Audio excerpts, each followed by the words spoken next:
کہ وقت کے امام پر قربان ہونا سیکھو، تربیت کرو ایسے اولاد کی، ایسے فرزندوں کی کہ جو پہلے دن سے تیار ہوں امام کے لیے۔ کتنے بہترین اولاد ہیں، کتنے پیارے بچے ہیں حضرت سیدہ کے، کہ جب آتے ہیں تو حدیث قصہ میں ہم پڑھتے ہیں یا قرۃ عینی، میرے آنکھوں کی ٹھنڈک۔ قصہ واقعہ بیان ہوتا ہے کہ دو بچے دونوں کچھ لکھتے ہیں، کچھ ہینڈ رائٹنگ سے کچھ لکھتے ہیں، اب دونوں آتے ہیں کہ کس کی رائٹنگ اچھی ہے، کس کا خط اچھا ہے، دونوں اپنی والدہ کو پیش کرتے ہیں۔ والدہ کہتی ہیں میں اب کسی کا فیصلہ کروں گی، ایک کو کم ایک کو زیادہ کروں گی، کہا اپنے بابا کے پاس جاؤ۔ جب بابا علی ابن ابی طالب علیہ السلام کے پاس جاتے ہیں تو وہ کہتے ہیں کہ نہیں، رسول خدا کے پاس جاؤ، پیغمبر کے پاس جاؤ، وہ فیصلہ کریں۔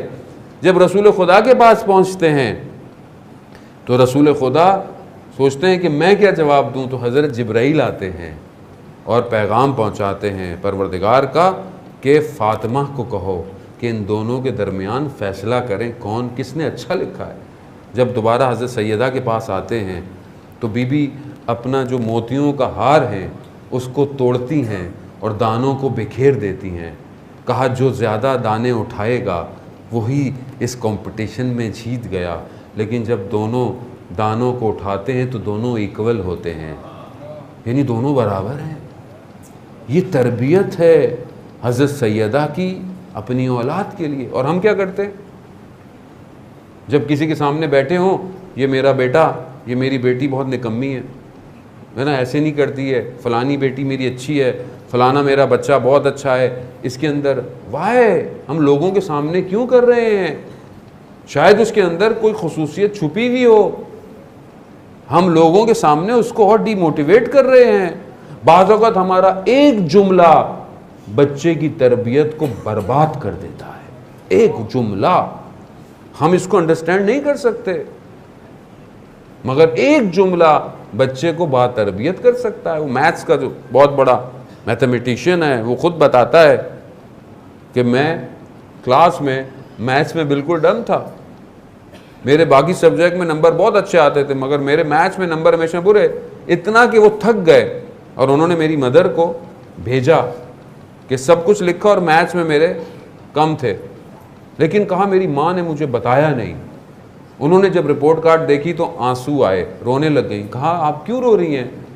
کہا تمہارے اسکول نے بتایا کہ آپ کا بیٹا اتنا انٹیلیجنٹ ہے کہ ہم اپنے ان بچوں کے ساتھ اس کو پڑھا نہیں سکتے، آپ اس کو خود پڑھائیں۔ کہا بیٹا تم بہت انٹیلیجنٹ ہو، کلاس کے بچے اتنے ہیں ہی نہیں تمہارے لیول کے۔ کہا اس دن سے میری ماں نے مجھے پڑھانا شروع کیا اور آج میں سب سے بڑا میتھمیٹیشین ہوں۔ جب میں نے بعد میں اپنی رپورٹ کارڈ دیکھی تو اس پہ یہ لکھا ہوا تھا کہ آپ کا بیٹا ڈمپ ہے، ہم اس کو پڑھا نہیں سکتے دوسرے بچوں کے مقابلے میں، لیکن ماں جانتی تھی اپنے بچے کی تربیت کیسے کریں۔ کیا ہم اپنی اولاد کی تربیت ایسی کر رہے ہیں؟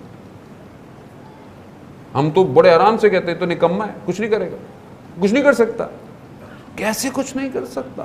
آپ کے جملے اس کو، لیکن یہی مائیں ہیں آج کل کے دور میں جنہوں نے قاسم سلیمانی پیدا کیا ہے۔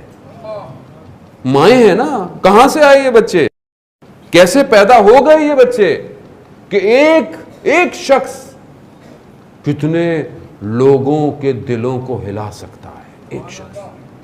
کیا کون سی مائیں تھیں یہ کیسی مائیں تھیں جنہوں نے اس کی تربیت کی؟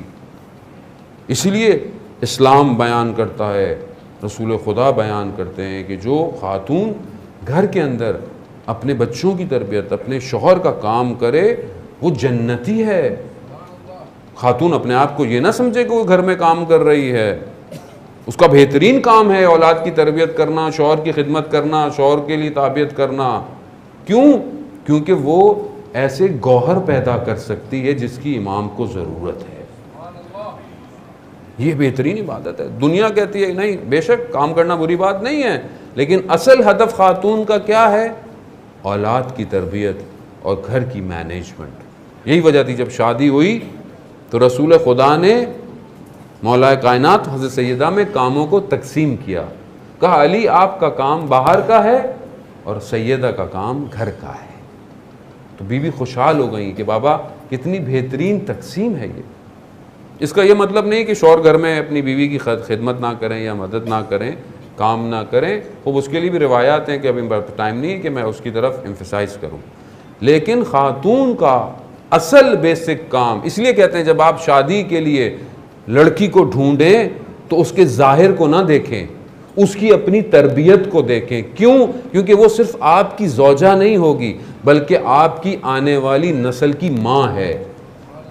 ایسا گہوارہ ڈھونڈیں کہ جس کے باطن سے ایسے وجود پیدا ہوں کہ واقعاً میں جمکران میں تھا کہ جب حضرت قاسم سلیمانی شہید سلیمانی کی جب بدن آیا تو وہاں پر جو مرثیہ پڑھ رہا تھا، مصائب پڑھ رہا تھا، اس نے جملے ادا کیے. واقعاً کہنے لگے کہ کیا خوش قسمت ہو تم قاسم، یقیناً جب تمہارے بدن کے ٹکڑے ہوئے ہوں گے تو حضرت سیدہ تشریف لائی ہوں گی. واقعاً اپنے بدن کے ٹکڑے کرا دیے. ہم کیسے اپنے وجود کو ایسا کریں کہ جس سے خدا بھی راضی ہو اور اہل بیت بھی راضی ہوں. مگر ہم کیونکہ دنیا میں اتنے گھس چکے ہیں، اتنے پینیٹریٹ ہو چکے ہیں کہ اس سے باہر نکلنا مشکل.